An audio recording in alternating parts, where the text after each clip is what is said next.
Hi, I'm Tim Gillingham with Gold Tip, and today we're going to talk to you a little bit about how to build the Pierce arrow up for target use. Now, it doesn't matter whether you use the Pierce Tour, which is the new 2017 shaft, that's the top of the food chain, or these Pierce Platinums like I have here that, I'm building up for my wife. The same procedures need to take place when you're building an arrow if you want to build the very best arrow, for your usage. Now, the first thing you're going to do when you get your arrows is that I would recommend you do is look at the weight code sticker on the package. And we'll have on the screen here a reference to that video that explains the weight code. It's just important that if you want to maintain a weight tolerance from dozen to dozen that you keep track of this and order your arrows as such. So first things first, what you're going to do is you're going to take the set of arrows, you're going to take a spinner similar to this Pine Ridge spinner here. Now, I like to take the Pine Ridge spinner and make a little bit longer rods on it. I think 16, 17 inches is about optimal. It balances the shaft well. You don't have the arrow spinning on the label. These are just a couple old arrows that we put tape on the end just to extend this out. You can use a wooden dowel or whatever. But this allows me to free spin this arrow, okay? Now, when I free spin this arrow, what I'm looking for is any straightness anomalies. Arrows are sorted, different ways by lasers, and we just want to inspect them and cut the straightest portion out of every shaft. Now, these are 500 Pierce Platinums, and I would recommend, if you're cutting 4 or 5 inches off a set of shafts like I'm doing these today, my wife's going to be shooting these at 25 inches long. We're going to be cutting 5 inches off the factory 30-inch shaft. And if you're shooting 400s, 340s, 300s, or 250s, they're 32-inch shafts, so keep that in mind. So we're cutting 5 inches off this arrow, so we want to take the worst 5 inches out of this arrow.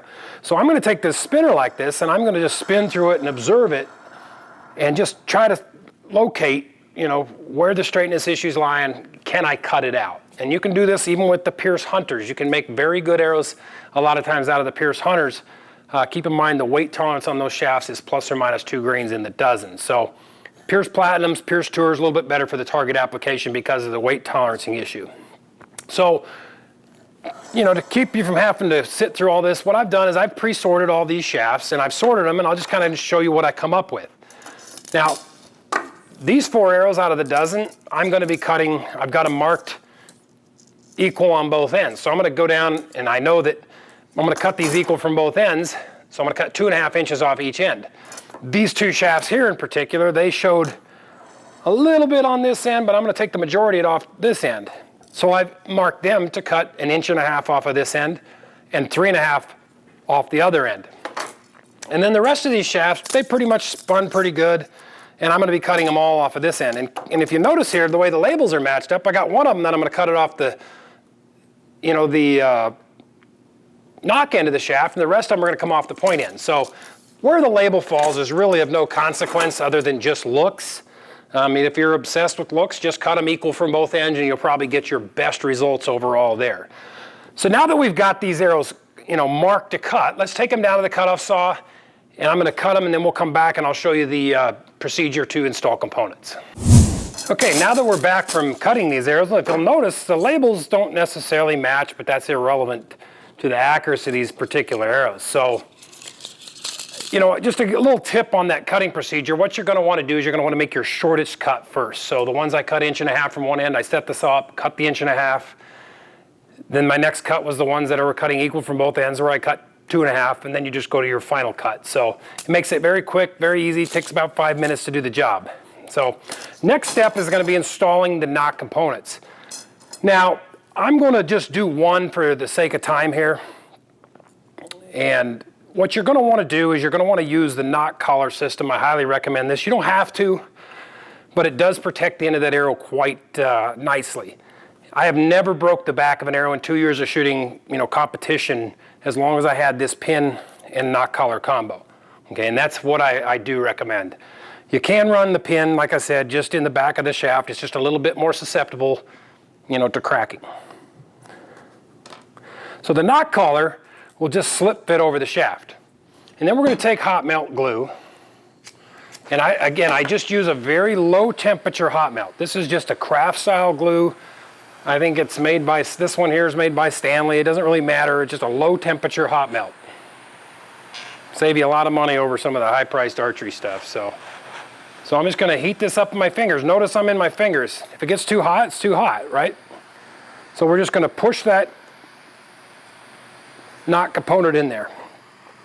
And then we're virtually done on the nock end of the arrow.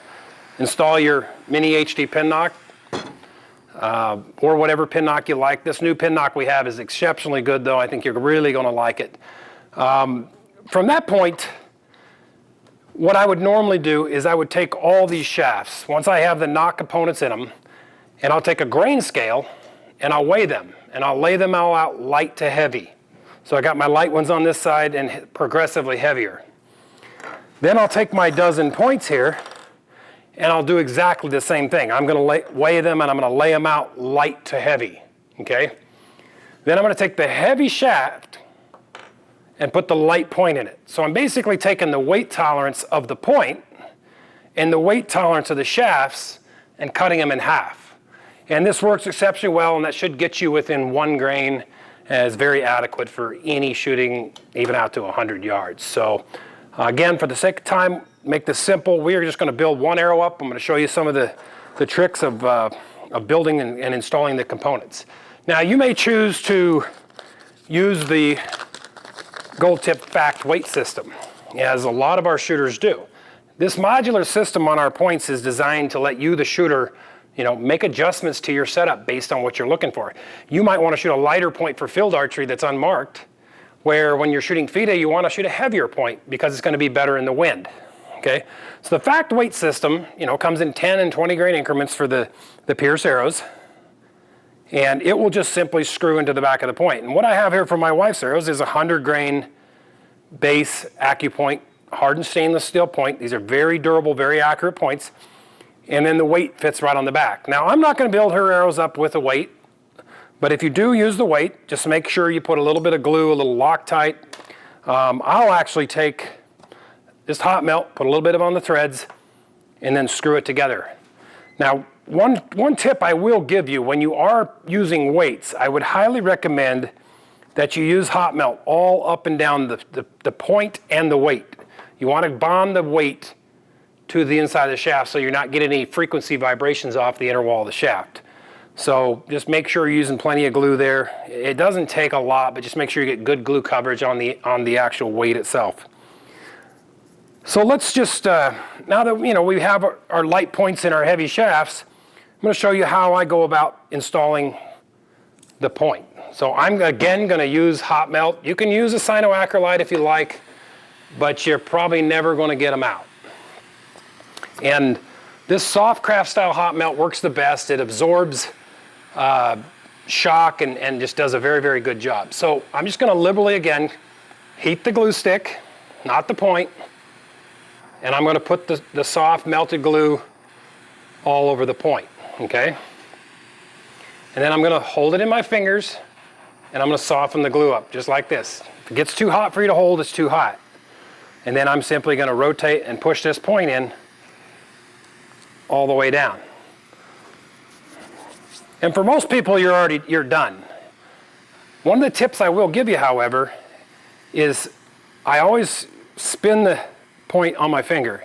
If I feel any vibration, then I'm going to take a pair of pliers and I'm going to rotate the point. And you can take a Sharpie, mark the point in the shaft, and then you can monitor this point as you rotate it around the shaft. So you're going to spin it and rotate it until you find that absolute sweet spot on every point where this point is dead center in the axis of rotation and it spins absolutely perfect.